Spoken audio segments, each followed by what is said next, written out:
And so what I see a lot of advisors doing is once they get the data in their CRM, they then start segmenting the data accordingly. For example, life stage tags or segmentations: older than 50, under than 50, entrepreneur, not, sold business, not, had kids, not, first time home buyer, etc. And if you start tagging, now don't just throw a million tags in the system, but the common ones that I'm seeing are kind of like job types, life stage types, age types, right? If you start segmenting, I'm sure I'm not saying anything new when Canada Life or whatever calls you or emails you saying, hey, we have this new product. You can sell this to a client without any medical, etc. You can now search in the system, show me everyone under 30 that is self-employed, that has CI or doesn't have CI.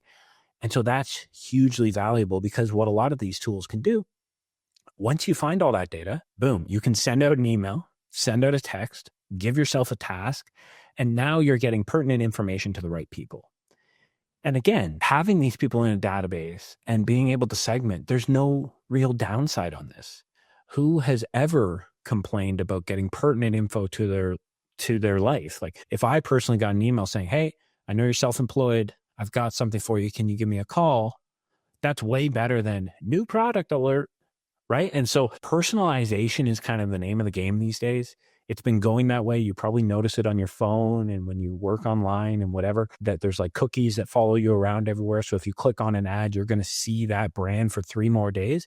That is the norm. And so you have to catch up to that. And a great way to do that is just start tagging your clients. Here are some other examples. Based tagging. So a lot of these CRMs can do things where if a client isn't answering you, it can ping you. If a client has opened or clicked your email, it can ping you, etc. And so depending on how they're behaving with you or interacting with you, you can then cause reactions in the system. And that is super valuable. So for example, I sent out an email blast recently. A bunch of people came to a webinar. I sent out an email blast. And if any of them clicked my email, I would get a task to call them. And so that's a very handy thing. And you can be very proactive. And I was calling them saying, hey, Jim, like, you have any questions about the webinar? It was great seeing you. Meanwhile, I know he interacted with my content. Now I'm not, quote, wasting my time calling 300 people when only 20 of them clicked. And I'd rather focus on those 20 because they showed some behavior that I want to work with. And so these are the types of things that are really handy. You don't have to do exactly that. You can also do the other way. If they're not interacting with you, you can click that too, right? So those are really powerful.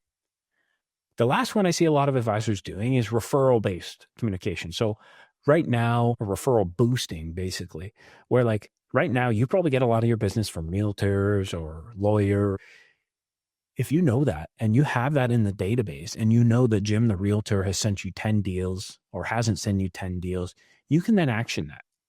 And that's a really powerful system to feed referrals. If you start tracking where people are coming from, what referral sources they're coming from, and then you act off of that, it's huge. And we see a lot of clients' referrals soar. At the very least, you're going to be able to have meaningful conversations with your referral sources and say, hey, Jim, you only sent me 50 leads this year. And maybe rephrase that. Hey, Jim, you sent me 50 leads this year. Like, thank you so much. Unfortunately, like 40 of them weren't a fit. Like, can we talk about what a fit is to me? And so like at the very least, you can have those type of conversations